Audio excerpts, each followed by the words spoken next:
चलिए खबरों का रुख करते हैं। प्रधानमंत्री नरेंद्र मोदी मंगलवार को प्रयागराज का दौरा करेंगे और 2 लाख से अधिक महिलाओं की मौजूदगी वाले एक अनोखे कार्यक्रम में भाग लेंगे। और इस कार्यक्रम में उत्तर प्रदेश के मुख्यमंत्री योगी आदित्यनाथ भी मौजूद रहेंगे। सीएम योगी 1:30 से 1:50 तक भाषण देंगे और इसके बाद 1:51 से लेकर 2:20 तक प्रधानमंत्री नरेंद्र मोदी जनसभा को संबोधित करेंगे।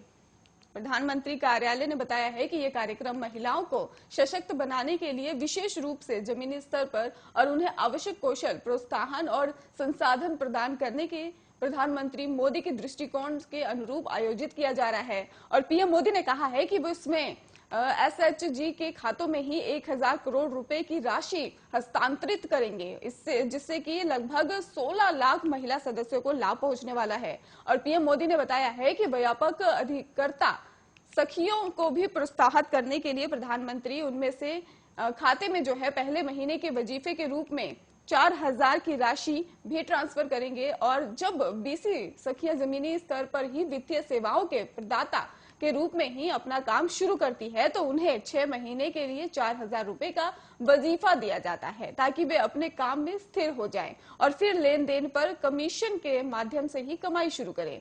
कार्यक्रम के दौरान ही आपको बता दें, पीएम मोदी ही मुख्यमंत्री कन्या सुगंधरा योजना के तहत ही 1 लाख से ज्यादा लाभार्थियों को भी कुल 20 करोड़ रुपए से अधिक की राशि हस्तांतरित करेंगे। और ये योजना एक बालिका के उसके जीवन के विभिन्न चरणों में ही सशक्त नगद हस्तांतरण और प्रदान करती है। आपको बता दें, इसको लेकर प्रधानमंत्री 202 पूरक पोषण निर्माण इकाइयों की आधारशिला भी रखेंगे। इन इकाइयों को स्वयं सहायता समूहों द्वारा ही वित्त पोषित किया जाएगा और एक इकाई के लिए भी लगभग 1 करोड़ रुपए की लागत से निर्माण किया जाएगा।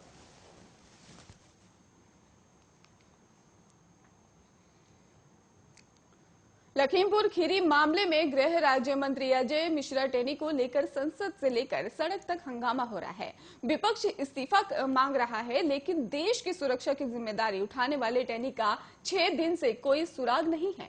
आज भी टेनी को लेकर विपक्ष संसद में मार्च निकालने वाला है। विपक्ष लगातार इस मामले में सरकार को घेर रहा है। लखीमपुर खीरी मामले में गृह राज्य मंत्री अजय मिश्रा के इस्तीफे की मांग को लेकर विपक्षी सांसद आज दोपहर 12:30 पर ही संसद में गांधी प्रतिमा से विजय चौक तक मार्च निकालेंगे। तमाम विपक्षी पार्टियां राहुल गांधी की अगुवाई में अजय मिश्रा टेनी के इस्तीफे और बर्खास्तगी की मांग को लेकर संसद भवन परिसर से ही विजय चौक तक मार्च करेगी। और विजय चौक तक पहुंचकर ही विपक्ष पर एक साझा प्रेस कॉन्फ्रेंस भी करने वाली है। और आपको बता दें कि संसद में टेनी पर संग्राम अभी भी जारी है, तो वहीं सड़क पर उनका पुतला फूका जा रहा है। लेकिन अपनी साख को दांव पर लगाकर टेनी लापता हो गए हैं और लापता होने के मायने है कि टेनी अपनी हरकतों का जवाब नहीं दे पा रहे हैं। कुछ दिनों पहले टेनी ने ही जानकारी दी थी कि 16 दिसंबर 2021 दोपहर करीब 12:15 बजे ये वो तारीख है और वो वक्त था जब आखिरी बार टेनी की गाड़ी कैमरे पर दिखी थी। और उसके बाद टेनी ने ही ना गृह मंत्रालय की चौखट पर दस्तक दी, ना संसद के गलियारों में दिखाई दिए, ना ही अपने संसदीय क्षेत्र लखीमपुर खीरी में नजर आए। टेनी ने कहा कि इसका जवाब पूरा देश जानना चाहता है। टेनी पर कांग्रेस का संग्राम जारी है, लेकिन बीजेपी जांच का हवाला देकर इंतजार की बात कर रही है। बीजेपी भले ही इंतजार की बात कर रही हो, लेकिन टेनी की करतूत का असर दिखने लग गया है। पीएम मोदी और शाह के कार्यक्रमों में टेनी नजर नहीं आए, यानी बीजेपी ने दूरी बनाना शुरू कर दी है। देश के 5 राज्यों में अगले साल की शुरुआत में विधानसभा चुनाव है और एक तरफ चुनाव का माहौल है और दूसरी तरफ ओमिक्रॉन का भी खतरा जो है वो लगातार बढ़ने लग गया है और वही आफत लेकर आया है। चुनाव के बीच कोरोना के इस नए वेरिएंट की दस्तक ने सरकार को टेंशन मिला दिया है, तो वही लोगों की लापरवाही कम होने का नाम नहीं ले रही है। इतना ही नहीं, यूपी के रामपुर में ही तो विदेश से लौटे 98 यात्री लापता है और रामपुर स्वास्थ्य विभाग इन यात्रियों को इंटेलिजेंस के मदद से ही ढूंढने में लगा हुआ है। ऐसा बिल्कुल भी नहीं है कि उत्तर प्रदेश में चुनाव होने हैं और इसलिए यहाँ पर ज्यादा लापरवाही हो रही है। देश के दूसरे हिस्सों पर भी यही हाल दिखाई दे रहा है और आर्थिक राजधानी मुंबई में ओमिक्रॉन वेरिएंट के सबसे ज्यादा केस हैं और यहाँ धारा 144 भी लगा दी गई है, लेकिन भीड़ अपनी मनमानी कर रही है। और देश में कोरोना के नए वेरिएंट ओमिक्रॉन के अब तक 12 राज्यों में 168 केस सामने आ चुके हैं और महाराष्ट्र में सबसे ज्यादा सामने आए हैं। और हम आपको बता देते हैं कि ओमिक्रॉन पर सरकार की तरफ से क्या क्या दावे किए गए हैं। सरकार का कहना है कि विदेशों से आने वाले यात्रियों पर पैनी नजर है, देश में बढ़ रहे मामलों पर भी पैनी नजर है। और इसके साथ ही उन्होंने कहा है कि कोरोना के नए वेरिएंट से निपटने के लिए भी देश तैयार है, ऑक्सीजन का बफर स्टॉक तैयार है। केंद्रीय स्वास्थ्य मंत्री मनसुख मांडविया ने कहा कि लोग भले ही ना समझ रहे हो, लेकिन ओमिक्रॉन पर सरकार गंभीर है।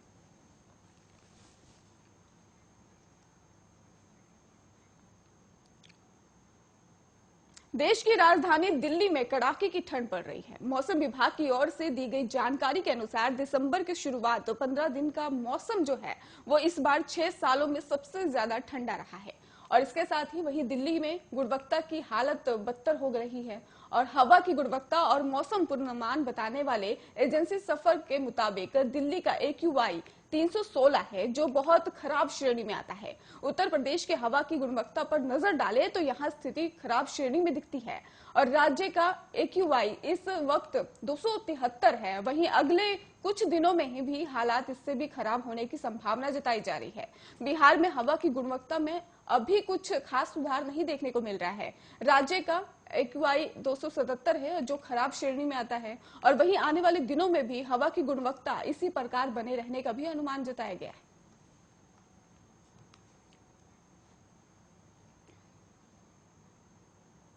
रेड पर राजनीति की तर्ज पर यूपी में सियासत जोरों पर है। सपा प्रमुख अखिलेश यादव के करीबियों के घर छापेमारी हुई, पर अब भी बाकी शहरों में अखिलेश के करीबियों पर इनकम टैक्स विभाग की छापेमारी की कार्रवाई जारी है। और इस दौरान अखिलेश यादव और बीजेपी नेताओं के बीच वार पलटवार का फिलहाल सबसे बड़ा मुद्दा बना हुआ है, जिस पर अब अखिलेश को कांग्रेस की प्रियंका गांधी का साथ मिल रहा है। और शनिवार को ही रायबरेली में अखिलेश यादव ने कहा कि IT विभाग के बाद ED और CBI भी आएगी। तो वही यह बात लखनऊ में पोस्टरों के जरिए कही जा रही है। आपको बता दें कि छापेमारी को बीजेपी के बदले की कार्रवाई बताने वाली समाजवादी पार्टी के लखनऊ ऑफिस के बाहर होर्डिंग पोस्टर लगाए गए हैं और इन पोस्टर पर लिखा है कि हमारे पास अखिलेश है, बीजेपी के पास इनकम टैक्स और CBI और ED है। और अखिलेश की पार्टी नया इन्वेक्शन कर रही है। और इसके साथ ही आपको बता दें कि income tax plus CBI plus ED equal to BJP, ऐसा कहा जा रहा है। वहीं अखिलेश यादव ने प्रेस कॉन्फ्रेंस कर बीजेपी पर हमला बोला है और यूपी चुनाव में हार के डर से केंद्रीय एजेंसियों का इस्तेमाल करने का भी आरोप लगाया है। और वहीं अखिलेश के हमले पर CM योगी कह रहे हैं कि अगर किसी ने कुछ गलत किया ही नहीं तो फिर हल्ला क्यों। आज आपको बता देते हैं।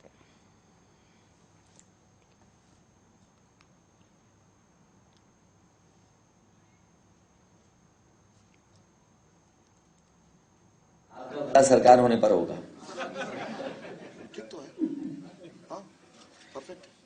मैं फिर एक बार शुरू करता हूं कि प्रेस के लोगों का धन्यवाद देता हूं कि आज के दिन आपको बुलाया, संडे के दिन।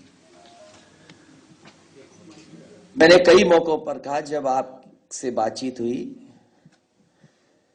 कि भारतीय जनता पार्टी को जैसे जैसे हार सताएगी, उत्तर प्रदेश में उनके नेताओं की संख्या, उनके मुख्यमंत्रियों की संख्या और दिल्ली से आने वालों की संख्या बढ़ जाएगी। और इसमें भी कहीं हम लोगों को कोई शक नहीं था कि जहां पॉलिटिकल पार्टीज आएंगी या उनके नेता आएंगे, उनके सहयोग के लिए इनकम टैक्स, ED, CBI और भी संस्थाओं का सहारा लेकर के अटैक करने का काम करेंगे। अभी तक तो ये संस्थाएं उनके लिए थी जो सरकार में हैं, उनकी सरकार कैसे हटाएं, उसके लिए इन संस्थाओं का इस्तेमाल किया जाता था। लेकिन पहली बार देखने को मिल रहा है कि उत्तर प्रदेश में समाजवादी पार्टी की सरकार न बन जाए, इसके लिए इन संस्थाओं का भी इस्तेमाल होगा। पूरा देश जानता है कि जहां जहां चुनाव भारतीय जनता पार्टी हारने लगती है, इन संस्थाओं को आगे करती है।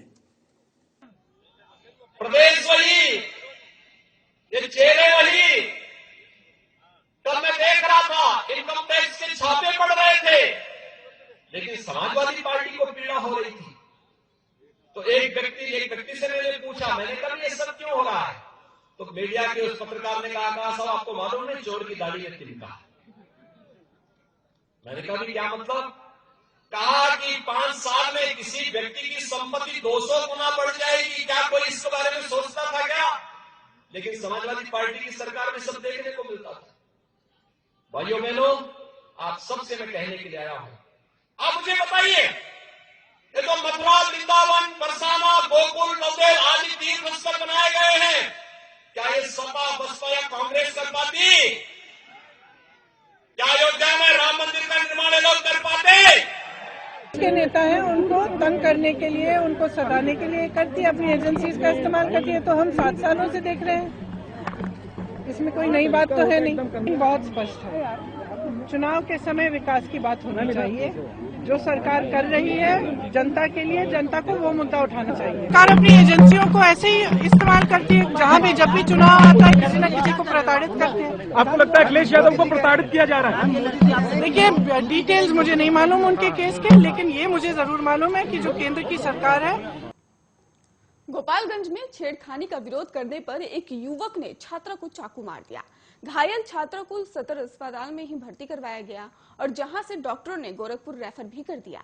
ये मामला माझागढ़ थाना क्षेत्र के प्रतापपुर गांव का बताया जा रहा है। रविवार को दिन दहाड़े हुए इस वारदात को देखकर लोग दंग रह गए। पूरी घटना सीसीटीवी में कैद हो गई। सीसीटीवी फुटेज में साफ दिखाई दे रहा है कि मंचला बेरहमी से छात्रा को चाकू से गोद रहा है और 13 सेकंड में उसने 8 बार चाकू से वार किया है और एक लड़का उसे बार बार खींचकर हटा रहा है, फिर भी वो नहीं मान रहा और ताबड़तोड़ वार किए जा रहा है। बाद में लोगों के जुटने पर वो किसी तरह कंट्रोल में आया और फरार हो गया। इधर घटना की सूचना मिलते ही मौके पर पुलिस पहुंची और पुलिस ने सीसीटीवी फुटेज के आधार पर आरोपी की पहचान कर और उसे गिरफ्तार कर लिया है। आरोपी की पहचान प्रतापपुर गांव निवासी गुड्डा के रूप में हुई है। परिजनों के अनुसार छात्रा मकतब विद्यालय में ही 8वीं में पढ़ती है और वो रोज अपने गांव से आरोपी के गांव में पढ़ने जाती थी।